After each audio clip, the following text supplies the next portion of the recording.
My wife told me she's a lesbian and no longer attracted to me, though she still wanted to stay married.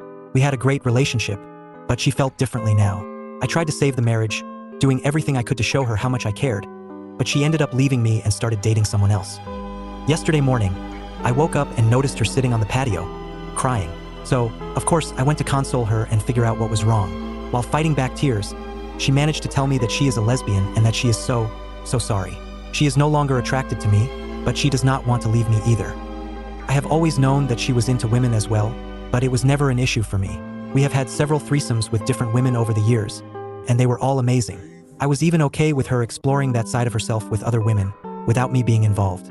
I just wanted her to be happy and fulfilled. The entire day was spent either crying or talking about our now uncertain future. All the plans we had made about buying a home, traveling, getting dogs and cats, and retiring together went up in smoke. We had a fantastic sex life up until just a few days ago. We would have sex at least a few times a week, and we rarely failed to please each other.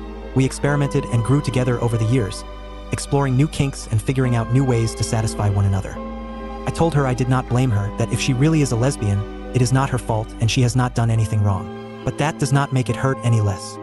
She is my best friend. We had, and in many ways still have, such a wonderful and supportive relationship. We have been through so much together, and I cannot stand the thought of losing her and having to start over. She said she does not want to leave me, that she still wants a future with me, just without the sexual aspect. But she also understands how unfair that is to me, so she is fine with me finding a sexual partner or two if I want it. All I really want is her, though. I am so insanely attracted to her, and I make sure to tell her that every day. She is the sexiest woman in the world to me, but finding out that the attraction is one-sided has obviously shattered my heart and crippled my self-esteem. I do not know what to do. I am sure most of the advice I get will be along the lines of move on, or the classic lawyer up, start hitting the gym. But I do not know if I am strong enough to do that.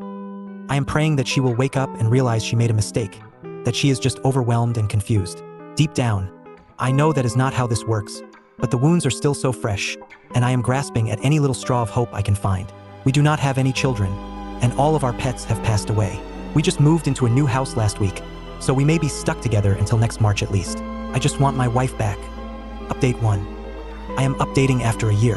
1 year ago today, I woke up and got out of bed, blissfully unaware that my life was about to crumble around me. That morning, I found my wife on our back patio, clearly in distress.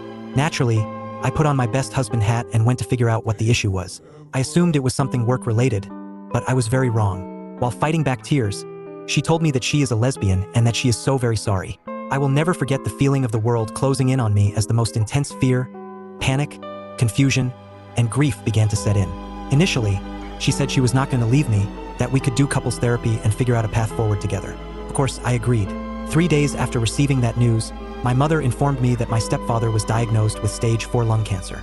3 days after that, my father told me that my stepmother had been diagnosed with skin cancer. Thankfully, my stepmother had surgery and is now cancer-free, but my stepfather was not as fortunate. He passed away last November. He was a wonderful, funny, kind, successful, and impressive man, and I miss him very much. Having all of these things hit me within a week caused me to spiral out of control. I stopped going to work, I could not eat, and I could not sleep. I simply existed. I became one with my couch and distracted myself with hockey podcasts and marijuana.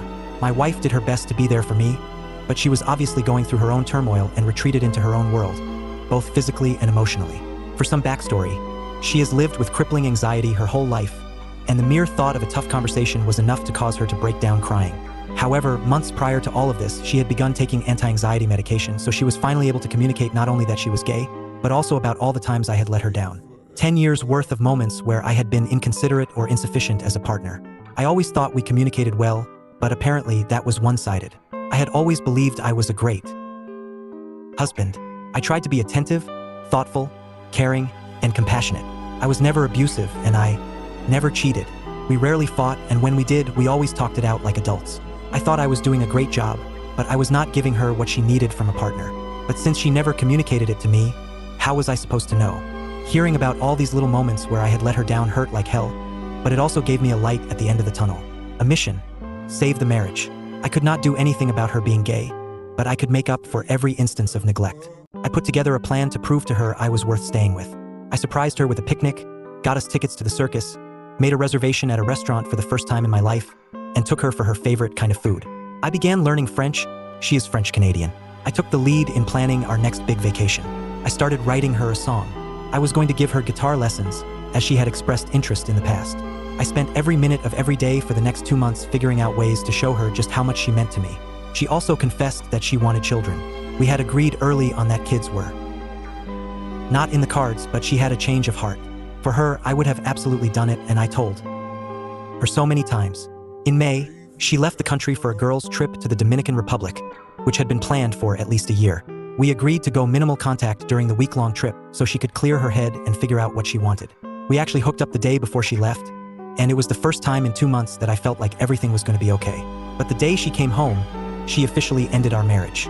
One of the toughest parts of the situation was that we had just moved into a big new house with a few roommates on March 1st. Neither of us could afford for her to just move out right away. It would have financially hurt us and our roommates. We live in Vancouver, and it is incredibly expensive here. So we figured out a system of sharing the room. There were times when we would still share the bed, but that eventually became too painful. So I renovated the large shed in our backyard, putting in a futon, air conditioning, and a television. I basically lived in it all summer. She began dating someone, and as time went on, she was gone more and more until she had essentially moved out, but she continued paying rent. During these months, many people close to me went through their own tragedies. One of my closest friends lost his mother to cancer. A good friend from high school lost his wife to cancer as well. I had known her through work and got to see their relationship develop, their marriage, and the birth of their beautiful daughter, only for it to end so tragically. And just weeks before my stepfather passed away, my stepsister's longtime partner took his own life. The amount of grief I felt, both for myself and for those close to me, was unbearable. It was unfathomable. So much loss in such a short period of time. For months, I thought about ending it all myself, but I kept going, mostly because I could not bear to do that to my parents. Despite all the bad, there were actually some good moments. I quit my toxic but well-paying job in May due to being overwhelmed by the lack of sympathy from my employer towards my situation. That led me to find an absolute dream job a few months later. Now, I work as the quality control person for a large music retailer's guitar department. I get to play, test, and fix guitars every day, and it is a dream come true. A few friends and I entered a radio contest last summer and actually won it. We improvised a 30-second commercial, submitted it, and out of 80+ entries, ours was chosen as the winner. The prize was $10,000 and nationwide play of our commercial. It was a surreal experience to hear something we created being broadcast on such a large platform. One of the craziest moments was when my ex-wife told me that she saw our commercial playing on the big screen before a movie. Despite everything that had happened between us, it was nice to share that small moment of success with her. It felt like a validation of all the creativity and effort we had put into it, and it was something I had always dreamed of achieving. Winning that contest also gave me a huge confidence boost during a time when I really needed it. It reminded me that even in the midst of all the personal turmoil, there were still things I could be proud of and accomplishments to look forward to. That victory, though small in the grand scheme of things, represented a step toward reclaiming my sense of self and joy after everything I had been through. Thanks for watching. If you enjoyed this video and want to hear more interesting stories and perspectives, make sure to hit that subscribe button, give this video a thumbs up, and share it with your friends. Don't miss out on more interesting videos. Click the video on your screen to check out my previous interesting content. And I'd love to hear your thoughts, so drop a comment below. See you in the next video.